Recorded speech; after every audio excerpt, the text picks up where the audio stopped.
We're on chapter 22. Good morning. We had our surprise double chapter yesterday. So today we are already on chapter 22, the Snow Queen. Now we've seen Hazel fighting her way through the forest. We've seen Hazel helping the little match girl she met in the forest. We've seen Hazel working her way toward the palace of the Snow Queen. And just yesterday, we got to see Jack with the Snow Queen, or Jack where he's living with the Snow Queen right now. So in chapter 22, the Snow Queen, I feel like we're almost going to get to see them back together. Let's jump in.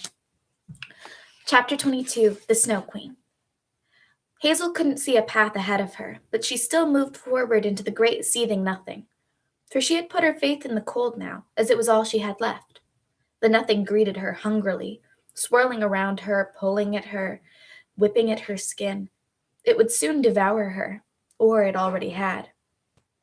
Hazel hunched over and threw her hands in front of her face, if there was any protection to be had. The air crackled and pushed her forward as her feet tried to make sense of the ground. They couldn't, and she slipped, and then tumbled down the hill like a flake in the wind. Hazel skidded and rolled, and the snow clinging to her, until the incline eased and released her. She lay in the snow, a pile of bones, feeling the air whip around her. She could stay like this.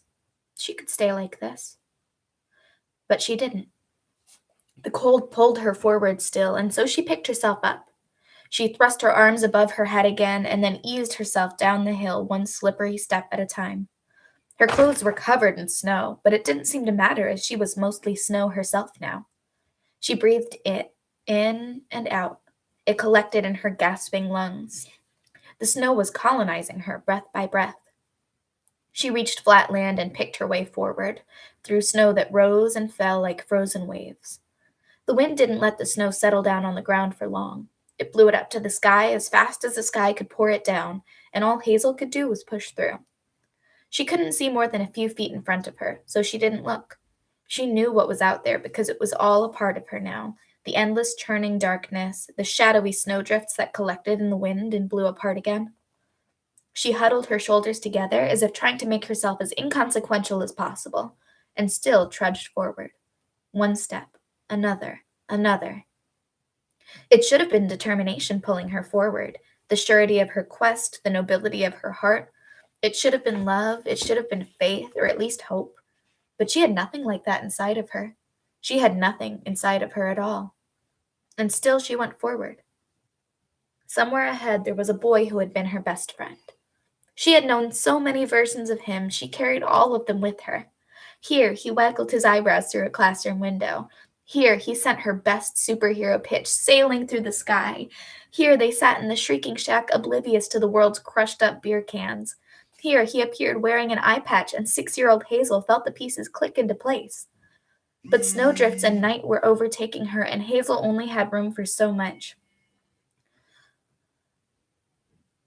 Hazel only had room for so much. The jacks left her, one at a time.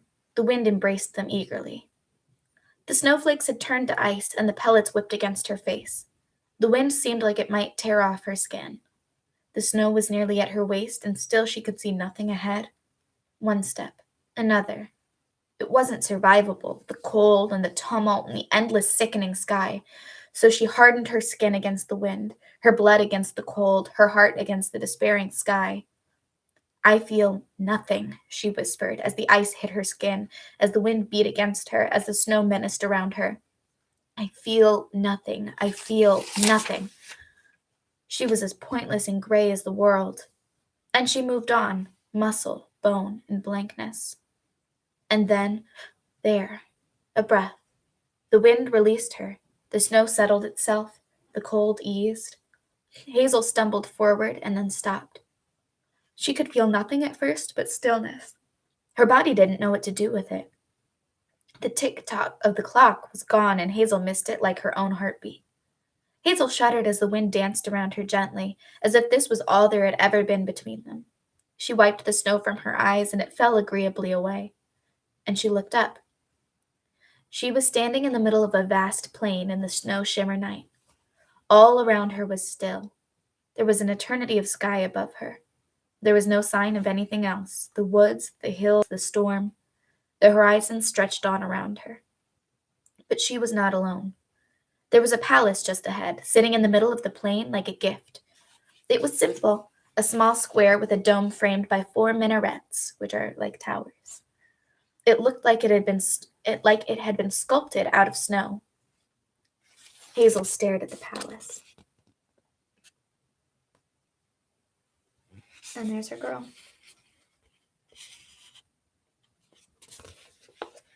Hazel stared at the palace. It was not the same.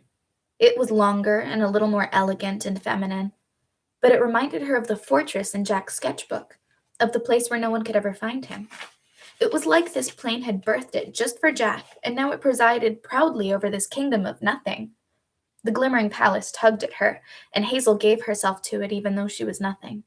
She was the lamentable splotch, her black hair and brown skin and green shirt and blue jeans and purple backpack a speck in this eternal whiteness. Inside the palace was the White Witch. Hazel was supposed to defeat her, though she couldn't even manage 5th grade. Still, she dragged her shivering, breaking body the last few steps to the palace, because she had come all this way and now she was here. What are you going to do now, you cold splotch? Knock? What else was there to do? Thank you. Mm-hmm. Hanging in the middle of the front door was a solid ring of ice. Hazel reached up and grabbed it. It didn't feel cold to her bare hands, whether that was because it was really glass or because she was so frozen that ice felt like wood to her. She didn't know. Hazel banged the knocker down.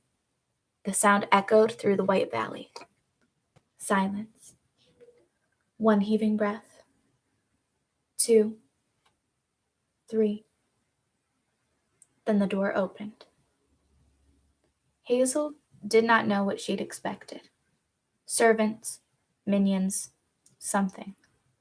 But she did not expect the door to be opened by a tall, shimmering woman in white, with eyes of ice and skin like snow and a dress that looked like it would evaporate in the sunlight. A rush of cold slammed into Hazel, and of dread and of awe, so much that she took a step backward. Her feet twitched again, like they might want to flee, if only they could remember how, if only she were ever going to be able to move again. People feared snowstorms once. Hazel read about this all the time. Pioneers opened their front doors and saw they'd been entombed in snow overnight. They walked across malevolent, swirling whiteness and didn't know if they would survive. Nature can destroy us in a blink. We live on only at its pleasure. That's what looking at the witch was like. The witch tilted her white head as if Hazel were a great curiosity. "You made it," she said. Hazel shivered and clattered as the witch appraised her. She was desperate for warmth, but could only search for it in the witch's eyes. There was none to be had. Still, she kept looking. "You poor dear," said the witch with a voice like bells. "Let's warm you up. Come inside." And there was nothing to do but follow. The witch led Hazel through an empty white front hall. Her movements were like floating. She didn't seem real or possible. She was as substantial as the snow, and yet the very air seemed to bow to her. Hazel found herself in a parlor-like room. The walls were light blue, like the color Hazel had picked for her own living room, only these walls were made out of some kind of light. Translucent curtains hung in front of 2 windows, protecting the room from the night outside. There was a long white chaise lounge and 2 tall, curvy white armchairs. Between them sat a small table upon which perched a crystal statue of a ballerina. The witch motioned to one of the chairs in a long, graceful gesture that made Adelaide's swan arms look jerky and pained in comparison. Hazel fell against the chair. It embraced her. "Take this," said the witch, picking up a large white fur. She wrapped it around Hazel's shoulders, and Hazel sunk into it. She would have taken anything from her. "Is that better?" the witch asked. It was. Hazel was tucked into the furs like a baby cub. She could stay that way forever. The witch settled herself into the chaise. "I'm sorry about all the difficulties of your journey. The winter has been particularly harsh." Hazel huddled in the furs, trying to take in the witch in front of her. It was just like being out freezing in the woods, how all you wanted in the universe was to curl up under a tree and fall asleep. And you knew it meant death, but it didn't matter. "It wasn't so bad," Hazel found herself saying. "Good," said the witch. It is a difficult journey, and you are such a small girl. Hazel winced. Splash. So, the witch said, leaning in, what brings a girl like you to me? I lost my friend, Hazel said. As she spoke the words, she felt the snow-touched darkness seep back into her. I'm sorry, said the witch. It can be quite cruel out there. The world is no place for young girls. He left me, Hazel said. I know. I'm glad you've come. Hazel searched the witch's eyes for some sign that the words were true, but there was nothing but cold curiosity. Of course not. What about her would gladden a witch? Hazel looked away. Her eyes fell on the crystal ballerina statue. Its arms were up and its feet were in perfect third position. Hazel's feet twitched, and then she blinked and straightened and shrugged the furs off. What was she doing? No, wait, you took him. I came to take him back. Oh, said the witch, her head tilting slowly to the side. I see. That's very interesting. No one's ever done that before. I came to take him back, Hazel repeated. Where is he? Her voice was shaking. That was the point where she was supposed to sound tough, like she was someone to be reckoned with, like she was the sort of person that witches should listen to. Was this really her plan? She sounded like a child. Why, said the witch, he's right out there. She extended an arm to the window behind her. What? Hazel looked from the witch to the window and then pushed herself off the chair. She hurried to the window and opened the curtain. In back of the palace was a giant lake. Patches of ice floated gently on top of dark water, and in the distance Hazel could see a small, dark form crouched on one of them, perfectly framed by the window, like a piece of three-dimensional art. He was moving, she could see that much, but that's all she could tell. Jack. You see, said the witch, her voice in Hazel's ear. Hazel whirled around. The witch was standing right next to her. What's he doing there? Is he okay? He's safe, said the witch. You don't have to worry. But he'll freeze out there. The witch's brow furrowed. But he's already frozen. She said this as if it should be comforting. He's what? Well, it's just his heart that's frozen, really. Hazel stared up at the witch. Something landed in his eye, the witch said, clasping her hands together. Something harmful. It went to its heart, you see, and so I froze it. It was for his own good. I don't understand.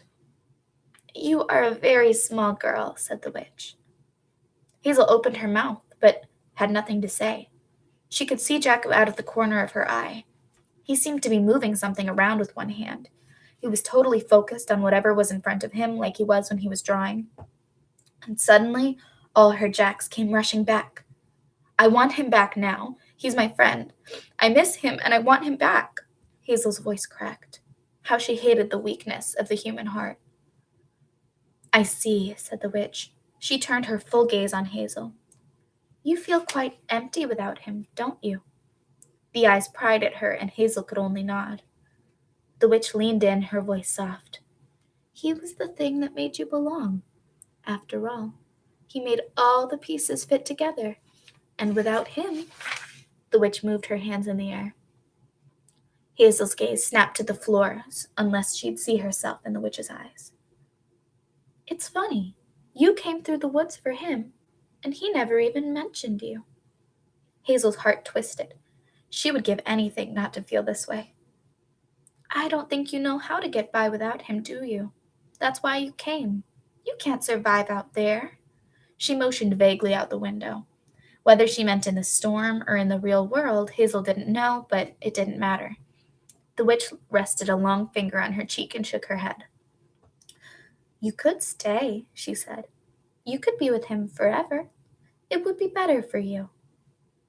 Hazel couldn't resist. She looked up at the witch's eyes and searched them desperately. She could search them forever, as if she thought one day there might be something there for her. But there wasn't, and there never would be. No, Hazel said. I have to go home, and I have to take Jack with me. Ah, said the witch, you are a very small girl. She turned her eyes from Hazel, and Hazel wanted to go out and give herself to the storm. If you wish to live your life out there, that is your choice, the witch continued. But as for your friend, you do not know what's best. Look at him. She motioned out the window. He wants for nothing. Would you really take that from him? Yes, Hazel said. You know you'll never get him back, she said. Not really. Even if you take him, it won't be the same. Hazel looked at the ground. It doesn't matter, she said. It doesn't matter, she said in a whisper. That's not what this was about. Not anymore. What do you want? The witch raised one careful eyebrow. I want nothing, she told Hazel. Don't you see? I want nothing. She waved her hand in the air. Your Jack came to me of his own free will. If he chooses to leave, I will not stop him. If I can get him to leave, you'll let us go, Hazel said. The witch opened up her arms to the air. Certainly, but I don't think he'll choose to leave. He gave his heart very freely. Hazel felt her stomach rise up into her throat. The witch was standing over her, looking so pleased with herself, looking as if Hazel should be pleased too, and Hazel could barely breathe for all the coldness coming from her. Remember, she said, fixing her eyes on Hazel, I'm always here. Hazel let herself live for a moment in the witch's unwanting eyes and then broke away. I'm going, she said, and walked toward the door. Hazel, said the witch. Hazel turned around. The witch was standing perfectly erect. She seemed to loom in the room, and her eyes were like a storm. Know this, she said, her voice as clear as a shard of glass. If you take him away, he will change, and someday he will be a man and you will not even know him, and he will only think of you with a passing smile. At least he would think of me, Hazel wanted to say. And she turned. Something released inside of her, some cold, inexorable pulling. It wasn't supposed to be this easy. This was meant to be the final confrontation.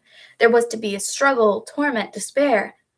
But the witch, who was the only person in the woods who wanted nothing, was not what Hazel had to defeat. And so Hazel left. She walked through the palace and outside, back into the terrible cold. And then she was afraid, for this was her battle now. She took a deep breath and fought a step into the snowbanks, and another, and began to fight her way to Jack. We'll catch up with Jack and Hazel tomorrow in Chapter 23, Puzzles. Guys, don't forget you have 2 News ELA quizzes due today, one from the Monday set, one from the other set, number 7 and number 8. Other than that, just do what you got to do for your other classes, read a book, play in the backyard if you can, have fun, enjoy your Friday. I love you lots, and I will see you again on Monday so we can go through the last tiny bit of Breadcrumbs. Have a great day. Bye.